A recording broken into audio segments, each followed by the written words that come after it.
because he had that kind of heart, Yahweh blessed him. And the boundaries of the nation of Israel filled the entire boundaries that Yahweh had laid out to Abram, all the way from the Euphrates River to the Mediterranean Sea. A huge area of land was controlled by the Davidic kingdom. And after David's 40 years of reign, it was turned over to David's son Solomon, and he ruled 40 more years over this, and his reign was a reign of peace. And this helped to bring peace to the whole world. During this period of time, this is like a quiet period in history. And it's because Yahweh was ruling from Mount Zion through the family of David. And Yahweh had made a covenant with David that he would provide leadership of his nation through the house of David, that the nation of Israel might be blessed. And David was greatly favored of Yahweh and was given a vision of the future. He wrote many prophetic things about the coming Messiah who would be born in the line of David. And in fact, all of the gospel is included in the writings of David. And David walked in what is called the way of righteousness. He kept Torah in a different way than the Pharisees much later came to keep Torah. He came to keep Torah through listening to Yahweh himself. And through listening and being led by Yahweh himself, he was able to even keep the Torah when he didn't understand what it meant. And this is the way of righteousness, knowing him, following him, hearing from him, and doing what he says. Bringing that together with what is written. That is the way of righteousness. And that is what David essentially founded in Israel. And this was a very, very important part of his kingship that is often overlooked. This was carried forward by his son Solomon. We know that his son Solomon eventually failed. But the kingdom had not failed. For all of that period, the kingdom was a shining light. And it was so amazing because it was a kingdom of God, a kingdom of Yahweh in the midst of a rebellious world. It was the seed of a righteous government that eventually was going to fill the whole world. When Messiah comes, he is not going to come and bring us some other kingdom, some new kingdom. Yahweh doesn't plant a seed and walk away from it and not have something come out of that seed. What is going to be established over this whole world is that seed of that kingdom that was planted in the kingdom of David. And Yahweh has not forgotten that. You know, people today might think that's just Old Testament history that doesn't matter. Well, what he is convincing a lot of us is that all of that Old Testament history that doesn't matter really vitally does matter. And the reason it matters is because our Creator does not change. The world has changed, attitudes have changed, people have changed. Yahweh has not changed, and his purposes have not changed, his way of doing things has not changed. And it is we who must change to conform to him. It is not he who must change to conform to us.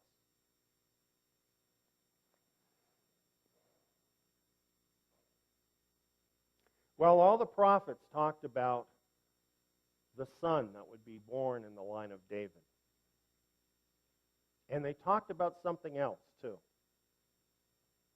And they had to talk about this because of some very sad events that happened to the nation of Israel.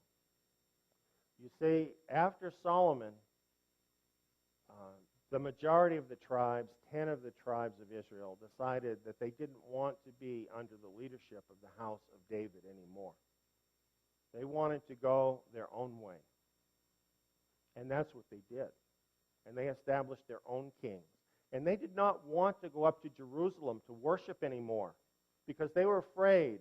Their leaders were afraid if they went up to Jerusalem to worship, then the people would want to go back, you see, and have Jerusalem once again be ruling over them. So they established their own worship. And they set up golden calves in Dan and Bethel. And the people went into idolatry. And God sent prophets to them. And they had periods of time when they would seem to come back for a while, but then they would just sink more deeply into idolatry. And this happened over a period of years. And eventually, after being warned that this would happen, Yahweh divorced them. The relationship was a failed relationship. Not on Yahweh's part. He had kept his part of the covenant. But the people just wouldn't do it. At the mountain, they all said, whatever Yahweh says, we're going to do it. Now, though, they were just all wanting to do what they wanted to do. And Judah wasn't doing much better. Even though they had Davidic kings, you can count on one hand the righteous kings. And the rest of them, I wouldn't give you 2 cents for any of them. It's just sad.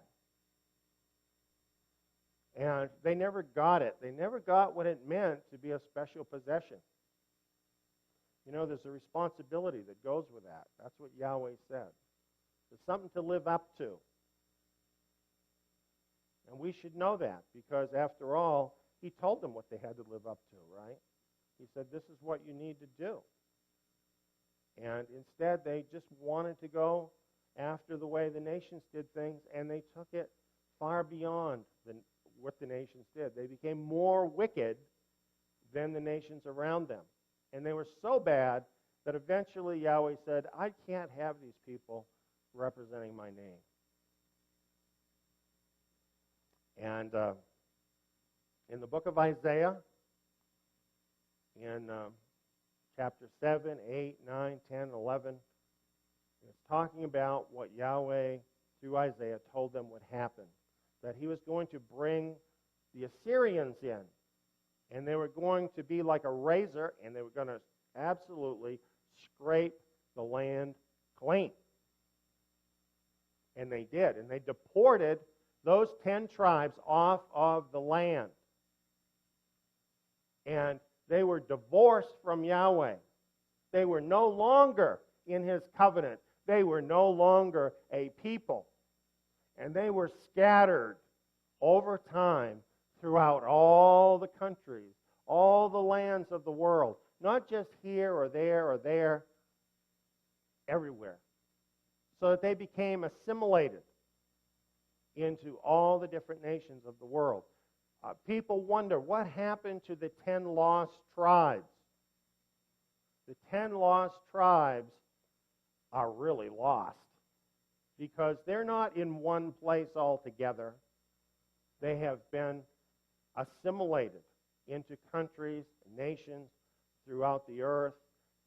Being divorced from Yahweh, they lost all track of their true identity, and they just became like the nations, and they assimilated.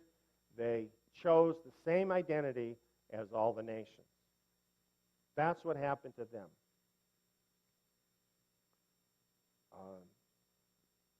It wasn't too much later, in 586.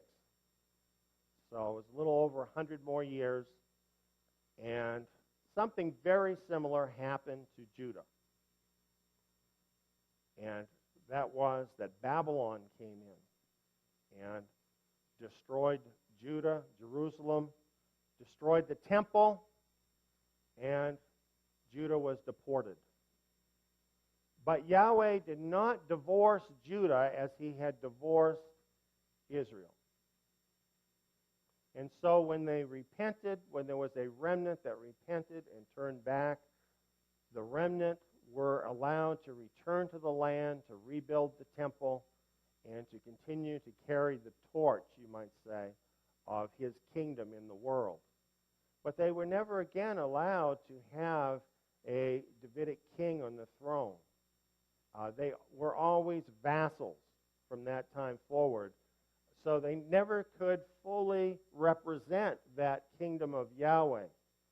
But they were in servitude. They were always in servitude. In the fullness of time, that son was born that was promised of the house of David. And he was truly the Messiah.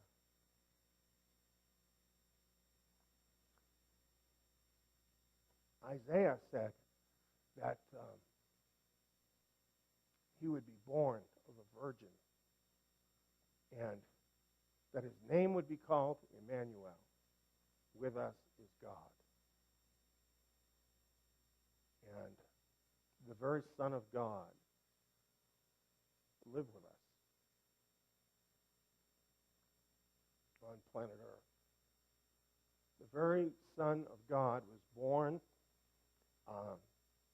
in the lineage of kings of the house of David. He was the rightful king because his father had been the rightful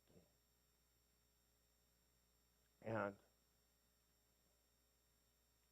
he was different than what anybody expected. He was humble. People don't know what to do with a humble king.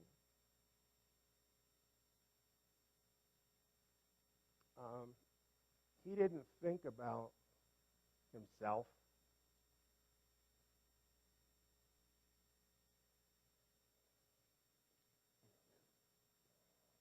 He was just really different.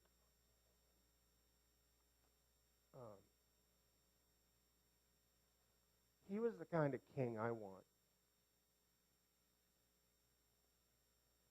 He was the kind of king I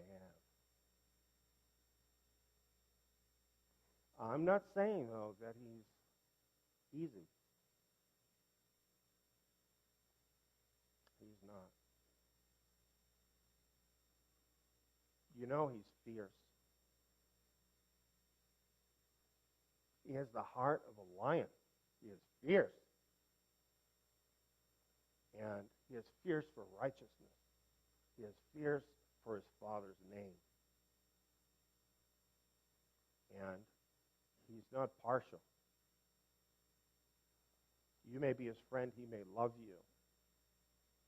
But there is a limit as to what you can do in his kingdom.